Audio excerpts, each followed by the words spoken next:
আকাশবাণী আগরতলা। স্থানীয় সংবাদ পড়ছি রাহুল চন্দ্র লোধ। এখনকার বিশেষ বিশেষ খবর হলো, ধর্মনগর বিধানসভা কেন্দ্রের উপনির্বাচনে বাড়ি বাড়ি গিয়ে ভোট গ্রহণ 31শে মার্চ থেকে এবং পোস্টাল ব্যালটে ভোট গ্রহণ 3রা এপ্রিল থেকে শুরু হবে। কেন্দ্রীয় অর্থমন্ত্রী নির্মলা সীতারামন দেশবাসীকে আশ্বস্ত করেছেন, দেশে লকডাউনের মতো কোনো পরিস্থিতি তৈরি হবে না। কেন্দ্রীয় সরকার গার্হস্থ্য ব্যবহারের জন্য পেট্রোল এবং ডিজেলের উপর প্রতি লিটারে 10 টাকা করে কেন্দ্রীয় আবগারি শুল্ক কমিয়েছে। সিএসআরডির সাম্প্রতিক মূল্যায়নে দেশের মোট 66টি বিদ্যুৎ বিতরণকারী সংস্থার মধ্যে ত্রিপুরা রাজ্য বিদ্যুৎ নিগম লিমিটেড এ গ্রেড অর্জন করেছে। ছত্তিশগড়ে খেলো ইন্ডিয়া ট্রাইবেল গেমসের তৃতীয় দিনে ত্রিপুরা একটি রৌপ্য সহ আরও 2টি পদক দখল করেছে। এবারে বিস্তারিত সংবাদ। ধর্মনগর বিধানসভা কেন্দ্রের উপনির্বাচনে বাড়ি বাড়ি গিয়ে ভোট গ্রহণ 31শে মার্চ থেকে এবং পোস্টাল ব্যালটে ভোট গ্রহণ 3রা এপ্রিল থেকে শুরু হবে। রিটার্নিং অফিসার দেবযানী চৌধুরী জানিয়েছেন, আগামী 31শে মার্চ থেকে 2রা এপ্রিল পর্যন্ত 80 ঊর্ধ্ব 116 জন ভোটার এবং বিশেষভাবে সক্ষম 69 জন ভোটারের ভোট বাড়ি বাড়ি গিয়ে ভোটকর্মীরা সংগ্রহ করবেন। কড়া নিরাপত্তার মধ্য দিয়ে ভোট গ্রহণের সময় বিভিন্ন রাজনৈতিক দলের একজন করে প্রতিনিধি সেখানে উপস্থিত থাকবেন। এর জন্য নির্বাচন দপ্তর মোট 8টি দল গঠন করেছে। তিনি আরও জানান, নির্বাচনের কাজে নিযুক্ত ভোটকর্মী এবং অন্যান্য কর্মীদের পোস্টাল ব্যালটের ভোট গ্রহণ করা হবে আগামী 3রা এবং 4ঠা এপ্রিল। পোস্টাল ব্যালটে ভোট গ্রহণ করা হবে ধর্মনগরের বীর বিক্রম ইনস্টিটিউশনে। রিটার্নিং অফিসার আরও জানিয়েছেন, আগামী 9 এপ্রিল ধর্মনগর উপনির্বাচনে ভোট গ্রহণের জন্য মোট 82টি দল গঠন করা হয়েছে। এর মধ্যে মহিলা ভোটকর্মীদের দল রয়েছে 16টি। ভোট গ্রহণের জন্য নজরদারি করার জন্য নির্বাচন কমিশনের 3 জন পর্যবেক্ষক বর্তমানে ধর্মনগরে অবস্থান করছে। ধর্মনগরে ভোট গ্রহণের কাজে নজরদারির জন্য ইতিমধ্যে 8 জন সেক্টর অফিসার নিযুক্ত করা হয়েছে। ধর্মনগর বিধানসভা কেন্দ্রের উপনির্বাচনকে সামনে রেখে আইন শৃঙ্খলা পরিস্থিতি স্বাভাবিক রাখতে আজ ধর্মনগর থানায় মহকুমা পুলিশ প্রশাসনের উদ্যোগে এক সর্বদলীয় সভার আয়োজন করা হয়। ধর্মনগরের মহকুমা পুলিশ আধিকারিক জয়ন্ত কর্মকার জানান, অবাধ ও শান্তিপূর্ণভাবে উপনির্বাচন সম্পন্ন করার লক্ষ্যে প্রতিটি এলাকায় নিরাপত্তা বাহিনীর টহল চলছে। ইতিমধ্যেই বিভিন্ন এলাকায় সিআরপিএফ, বিএসএফ, টিএসআর এবং রাজ্য পুলিশ মোতায়েন করা হয়েছে। কেন্দ্রীয় অর্থমন্ত্রী নির্মলা সীতারামন দেশবাসীকে আশ্বস্ত করেছেন, দেশে লকডাউনের মতো কোনো পরিস্থিতি তৈরি হবে না। আজ সামাজিক মাধ্যমে তিনি বলেন, কেন্দ্রীয় সরকার গার্হস্থ্য ব্যবহারের জন্য পেট্রোল এবং ডিজেলের উপর প্রতি লিটারে 10 টাকা করে কেন্দ্রীয় আবগারি শুল্ক কমিয়েছে। পশ্চিম এশিয়ার সংকটের পরিপ্রেক্ষিতে এই সিদ্ধান্ত নেওয়া হয়েছে। এই পদক্ষেপটি ভোক্তাদের মূল্য বৃদ্ধি থেকে সুরক্ষা দেবে বলে কেন্দ্রীয় অর্থমন্ত্রী উল্লেখ করেন।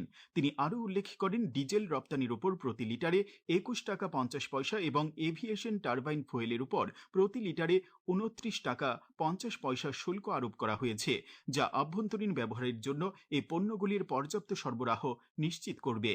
কেন্দ্রীয় সরকার রাজ্যগুলির বাণিজ্যিক এলপিজি বরাদ্দ 70% পর্যন্ত বাড়ানোর সিদ্ধান্ত নিয়েছে, যার মধ্যে 20% বরাদ্দ দেওয়া হবে ইস্পাত, অটোমোবাইল, বস্ত্র এবং অন্যান্য শ্রমনিবিড় শিল্পগুলিকে।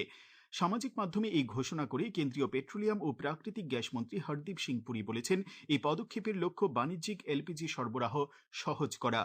মন্ত্রী শ্রী পুরী গুরুত্বের সঙ্গে বলেছেন, দেশ সবসময় বৈশ্বিক অনিশ্চয়তার মুখে দৃঢ়তার পরিচয় দিয়েছে এবং ভবিষ্যৎ চ্যালেঞ্জ মোকাবিলায় সময় উপযোগী পদক্ষেপ নেবে। গোমতী জেলায় আসন্ন এডিসি নির্বাচন সুষ্ঠুভাবে সম্পন্ন করার জন্য প্রয়োজনীয় সব ধরনের ব্যবস্থা গ্রহণ করা হয়েছে। গোমতী জেলার নির্বাচনী আধিকারিক তথা জেলাশাসক রিঙ্কু লাথের জানিয়েছেন, গোমতী জেলায় আজ ভোট কর্মীদের একদিনের মহড়া অনুষ্ঠিত হয়। রাজর্ষি কলাক্ষেত্রে উদয়পুর মহকুমার 2টি কেন্দ্রের 108টি ভোটগ্রহণ কেন্দ্রের জন্য নিযুক্ত 760 ভোটকর্মী এই মহড়ায় অংশগ্রহণ করেন। এদিকে অমরপুর মহকুমায় এডিসির 2টি কেন্দ্রের 79 ভোটগ্রহণ কেন্দ্রের জন্য নিযুক্ত 553 জন ভোটকর্মী আজ অমরপুর আনন্দধারা হলে মহড়ায় অংশগ্রহণ করেন। করবুক মহকুমার একটি আসনের জন্য নিযুক্ত 364 জন ভোটকর্মীর মহড়া অনুষ্ঠিত হয় করবুক মহকুমা শাসকের কার্যালয়ে। আসন্ন এডিসি নির্বাচনে ভোটারদের ভোটদানের সুবিধার জন্য রাজ্য শ্রম কমিশনারের কার্যালয় থেকে আগামী 12 এপ্রিল রবিবার এডিসি ভোটের দিন সরকারি কর্মচারী, সরকার অধিগৃহীত শিল্প সংস্থার কর্মীদের সবেতন ছুটি ঘোষণা করা হয়েছে। এছাড়াও সরকারি সংস্থা, সরকার অধিগৃহীত শিল্প সংস্থার ক্যাজুয়াল কর্মী, দৈনিক হাজিরার কর্মীদেরও ভোটের দিন সবেতনে ছুটি ঘোষণা করা হয়েছে। এই খবর আপনারা শুনছেন আকাশবাণীর আগরতলা কেন্দ্র থেকে। আকাশবাণীর সংবাদের আপডেট পেতে লগ ইন করুন www.newsonair.com এবং নিউজ অন এআইআর অ্যাপ এবং টুইটার ও ফেসবুক প্ল্যাটফর্মে এআইআর নিউজ এলার্টসে। ইউটিউবে লক্ষ্য করুন নিউজ অন এআইআর অফিসিয়ালে। এছাড়াও আকাশবাণী আগরতলার সংবাদ আপডেট পেতে দেখুন টুইটার বা এক্স হ্যান্ডেলে আকাশবাণী নিউজ আগরতলা, ফেসবুকে এআইআর নিউজ আগরতলা এবং ইউটিউবে আকাশবাণী নিউজ আগরতলা। রামনবমী উপলক্ষে আজ অযোধ্যার রাম মন্দিরে ভগবান শ্রীরামের জন্মবার্ষিকী অত্যন্ত ভক্তি ভরিয়ে পালিত হচ্ছে। চৈত্র মাসের শুক্লপক্ষের নবমী তিথিতে আয়োজিত এই উৎসবকে ঘিরে গোটা অযোধ্যা শহর উৎসবের আবহে সেজে উঠেছে। উৎসবের আজ অন্যতম প্রধান আকর্ষণ ছিল সূর্য তিলক অনুষ্ঠান। উল্লেখ্য, নবরাত্রির শুরু থেকেই অযোধ্যায় ভজন কীর্তন ও ধর্মীয় পাঠ চলছে। সব মিলিয়ে রামনবমী উপলক্ষে অযোধ্যা এক বিশাল ধর্মীয় মিলনক্ষেত্রে পরিণত হয়েছে। প্রধানমন্ত্রী নরেন্দ্র মোদী সংসদ ভবনে তাঁর কার্যালয় থেকে টেলিভিশনের মাধ্যমে ভগবান রামের উদ্দেশ্যে প্রার্থনা করেন এবং অযোধ্যার রাম জন্মভূমি মন্দিরে সূর্য তিলক অনুষ্ঠান প্রত্যক্ষ করেন। আজ প্রথা মেনে আগরতলার দুর্গাবাড়িতে বাসন্তী পূজার মহানবমী পূজা অনুষ্ঠিত হয়। দেশ ও রাজ্যবাসীর মঙ্গল কামনায় আজ দুর্গাবাড়িতে পুজো দিলেন সাংসদ রাজীব ভট্টাচার্য। পূজা উপলক্ষে ভোর থেকে মন্দির প্রাঙ্গণে ভক্তদের ভিড় লক্ষ্য করা গেছে। প্রত্যেক বছরের মতো এবছরও মহানবমী তিথিতে আগরতলার বিভিন্ন মন্দিরে অন্নভোগের আয়োজন করা হয়েছে।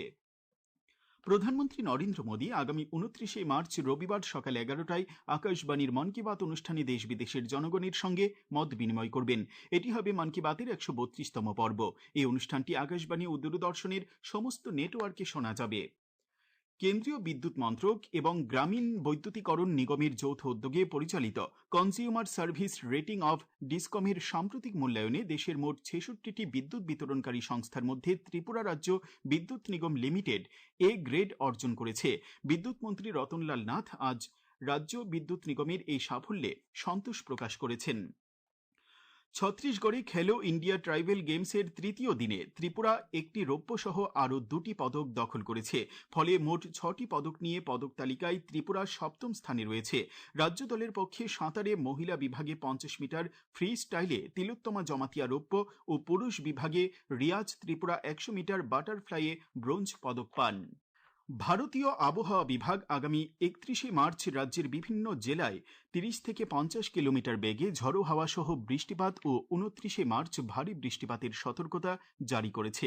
এদিকে আগরতলায় আবহাওয়া দপ্তরের পক্ষ থেকে জানানো হয়েছে, আগামীকাল দিনের সর্বোচ্চ তাপমাত্রা 31 ডিগ্রি সেলসিয়াস এবং সর্বনিম্ন 21 ডিগ্রি সেলসিয়াসের কাছাকাছি থাকতে পারে।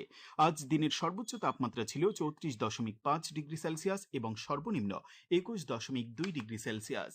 শেষ করার আগে খবরের বিশেষ অংশগুলি আরেকবার পড়ছি। ধর্মনগর বিধানসভা কেন্দ্রের উপনির্বাচনে বাড়ি বাড়ি গিয়ে ভোট গ্রহণ 31শে মার্চ থেকে এবং পোস্টাল ব্যালটে ভোট গ্রহণ 3রা এপ্রিল থেকে শুরু হবে। কেন্দ্রীয় অর্থমন্ত্রী নির্মলা সীতারামন দেশবাসীকে আশ্বস্ত করেছেন, দেশে লকডাউনের মতো কোনো পরিস্থিতি তৈরি হবে না।